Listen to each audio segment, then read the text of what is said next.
Hello future doctors. तो स्वागत है आप सबका हमारे चैनल पे। तो आज के इस वीडियो में हम राउंड 1 से लेके स्ट्रे वैकेंसी तक सारी डिटेल्स डिस्कस करने वाले हैं एक फ्लो चार्ट के जरिए कि कैसे राउंड 1 से आपको स्ट्रे वैकेंसी तक जाना है, क्या क्या आप कर सकते हैं, कहाँ कहाँ आपको अप्लाई करना है, कैसे कैसे आपको पूरी काउंसलिंग करवानी है, पूरी प्रोसेस अपन जानने वाले हैं। तो आपको वीडियो एंड तक देखना है और हमारा चैनल सब्सक्राइब करना है, बेल आइकन प्रेस करना है ताकि ऐसे ही काउंसलिंग से जुड़े वीडियोज आपको मिलते रहें। तो वीडियो शुरू करने से पहले मैं आप सभी को बताना चाहूंगा कि डॉक्टर काउंसलर ने आप सभी के लिए NEET UG counselling guide book तैयार करी है।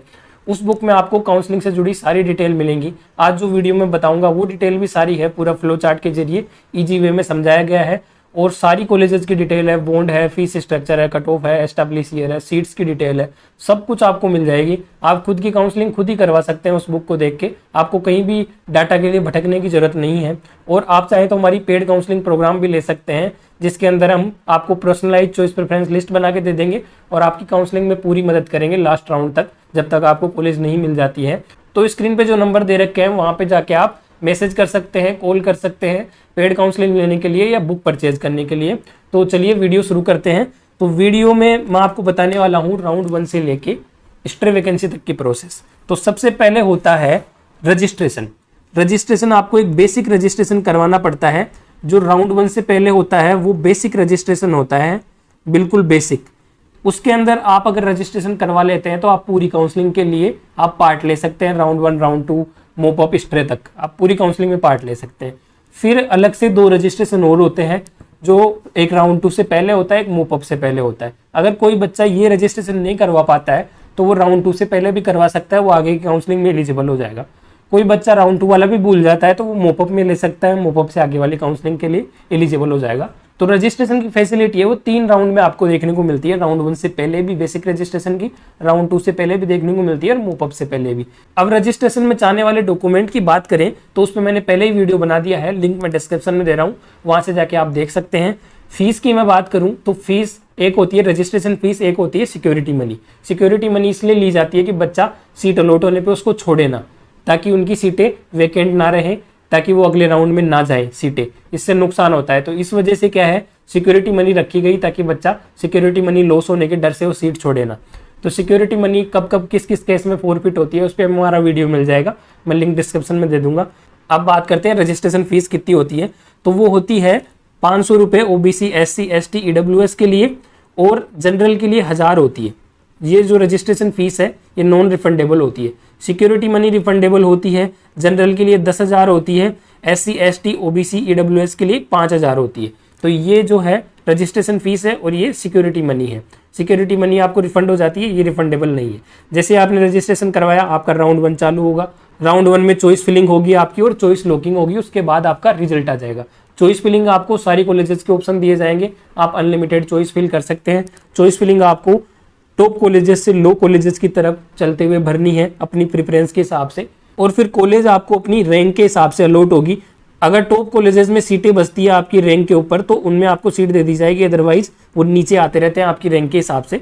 तो टॉप टू बॉटम आपको कॉलेज अलॉट होती है, इसलिए आपको अच्छी कॉलेज ऊपर भरनी है और बेकार कॉलेज नीचे भरनी है। तो ये चॉइस फिलिंग हो गई। चॉइस लॉकिंग की फैसिलिटीज भी आपको अवेलेबल हो जाएगी।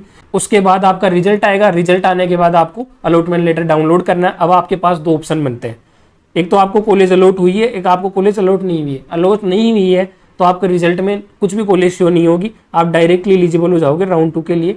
तो कॉलेज 2 ही केस में नहीं अलॉट होती है कि या तो आपने चॉइस ही कम भरी है या आपके मार्क्स ही कम थे कि राउंड 1 में आपको अलॉट नहीं हुई, तो डायरेक्टली आप राउंड 2 के लिए एलिजिबल हो जाएंगे इस केस में।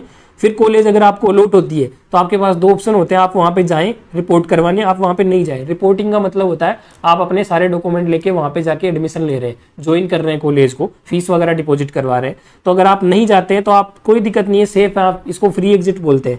ये फैसिलिटी सिर्फ राउंड 1 में ही मिलती है, फ्री एग्जिट की, जिसके अंदर आपकी सिक्योरिटी मनी लॉस नहीं होती है। अगर आप राउंड 1 के बाद किसी भी राउंड में छोड़ते हैं सीट तो आपकी सिक्योरिटी मनी जब्त हो जाती है ना, और आगे फर्दर काउंसलिंग से आप बाहर भी हो जाते हैं। इसके अंदर आप दोनों ही नहीं होंगे, आप राउंड 2 के लिए एलिजिबल भी होंगे डायरेक्टली, आप राउंड 2 में भी जा सकते हैं और आपकी सिक्योरिटी मनी भी लॉस नहीं होगी, इसलिए इसको फ्री एग्जिट बोला जाता है।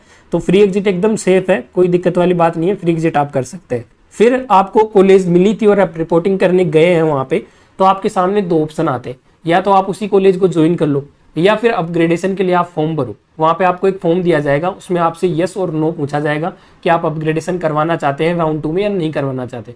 अगर आप नो भरते हैं तो आपकी वही कॉलेज रह जाएगी और उसी कॉलेज में आपको ज्वाइन कर लेना है बिना कुछ सोचे समझे। उस कॉलेज को आप ज्वाइन कर लीजिए, आपका एडमिशन फाइनल हो जाएगा, आपके लिए काउंसलिंग दी एंड हो जाएगी। अगर आप अपग्रेडेशन के लिए अप्लाई करते हैं तो आपको राउंड 2 के अंदर फिर से choice filling, fresh choice filling करनी पड़ेगी, लॉकिंग करनी पड़ेगी।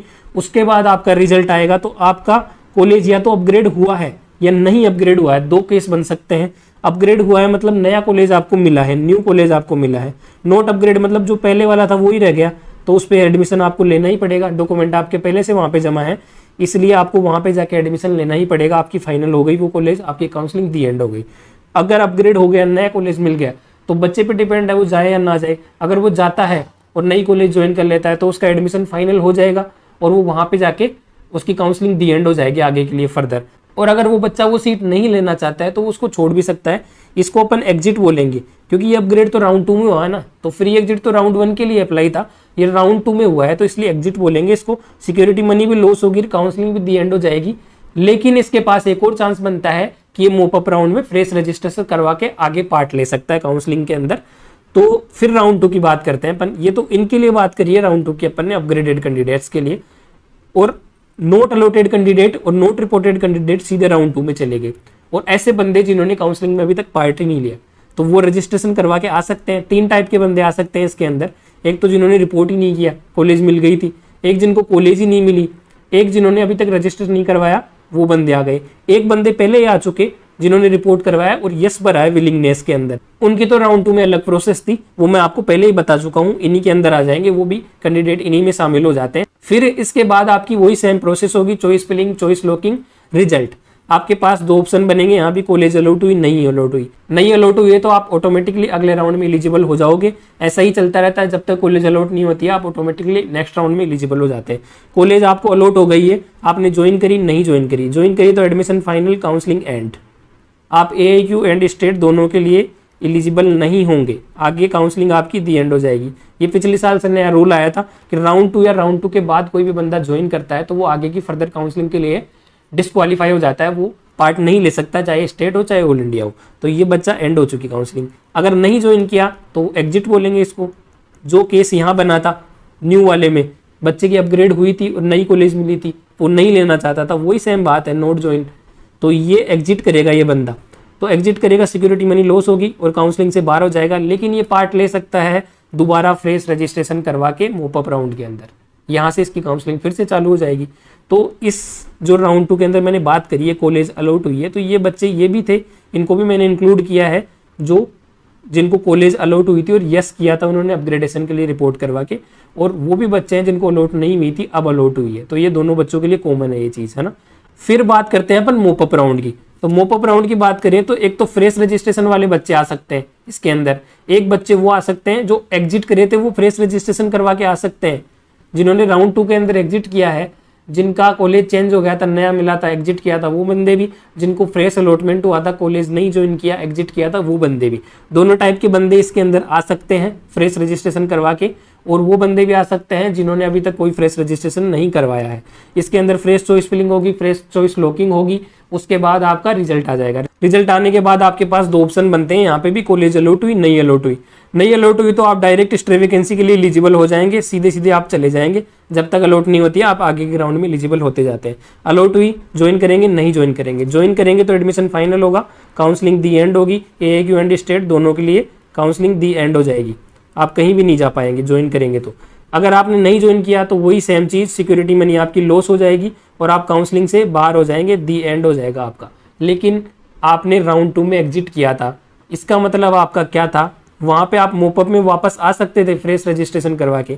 यहाँ पे आप स्ट्रे में नहीं जा सकते। स्ट्रे में वही बंदे एलिजिबल है जिनको अभी तक कोई कॉलेज नहीं मिली है। और स्ट्रे में fresh registration, fresh choice filling नहीं होती है। मोपअप की जो चॉइस होती है ना, उसी को कंसिडर किया जाता है। मतलब जो बच्चे मोपअप में रजिस्टर करवा के आएंगे, मोपअप में चॉइस भरेंगे, उन्हीं को स्ट्रे वैकेंसी में जगह मिलेगी। इन बच्चों को नहीं मिलेगी क्योंकि इनको तो मोपअप में अलॉट हो चुकी थी कॉलेज, इन्होंने तो छोड़ दी, तो इसलिए फ्रेश रजिस्ट्रेशन यहाँ पे होगा नहीं, तो ये बच्चे एलिजिबल नहीं होंगे। AIQ की काउंसलिंग इनके लिए दी एंड हो जाएगी, AIQ काउंसलिंग एंड हो जाएगी। फिर ये स्टेट में तो जा सकते हैं, फिर भी स्टेट में ये जा सकते हैं। फिर स्ट्रे वैकेंसी के अंदर भी 2 चांस बनते हैं कि college allot, college not allot. Not allot हुआ तो काउंसलिंग एंड हो गई, कुछ नहीं मिला इस बच्चे को, ये स्टेट की स्ट्रीम में ट्राई कर सकता है। कॉलेज अलॉट हुई तो ज्वाइन किया, एडमिशन फाइनल हुआ, काउंसलिंग एंड हो गई, फिर ये आगे स्टेट में अप्लाई नहीं कर सकता, कहीं भी जाके ज्वाइन नहीं कर सकता, यहाँ पे काउंसलिंग एंड हो गई। नहीं ज्वाइन किया, सिक्योरिटी मनी लॉस हो गई, एग्जिट फ्रॉम AIQ काउंसलिंग, क्योंकि काउंसलिंग आगे कुछ नहीं है इसके बाद, एंड हो चुकी काउंसलिंग, तो उसकी काउंसलिंग एंड हो गई और वो एग्जिट कर दिया, उसका सिक्योरिटी मनी का नुकसान हो गया।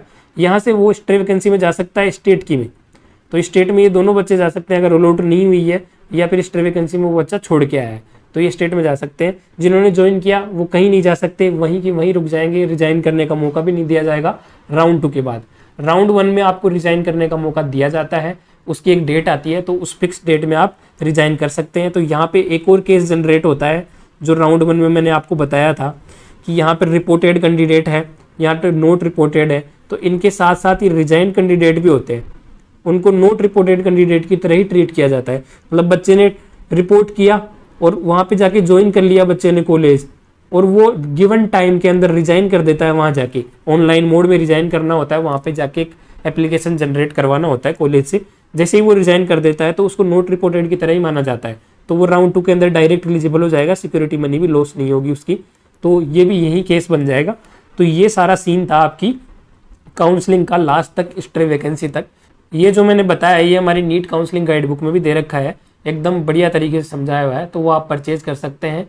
स्क्रीन पे दिए हुए व्हाट्सअप नंबर पे हमें मैसेज या कॉल करके। हमारी पेड काउंसलिंग भी ले सकते हैं, उसके भी फीचर स्क्रीन पे दिए हुए हैं। बढ़िया चॉइस प्रेफरेंस लिस्ट आपके लिए पर्सनल बनाई जाएगी, आपके मार्क्स और आपके स्टेट के हिसाब से, और काउंसलिंग में आपका लास्ट तक साथ दिया जाएगा। तो ये पेड काउंसलिंग प्रोग्राम भी आप ले सकते हैं, स्क्रीन पे दिए हुए नंबर पे व्हाट्सअप करके, हमें कॉल करके। और आप हमारे चैनल को सब्सक्राइब कीजिए, बेल आइकन प्रेस कीजिए, ताकि काउंसलिंग से जुड़ी ऐसी ही अपडेट आपको मिलती रहे। तो मिलते हैं नेक्स्ट वीडियो में, तब तक के लिए जय हिंद।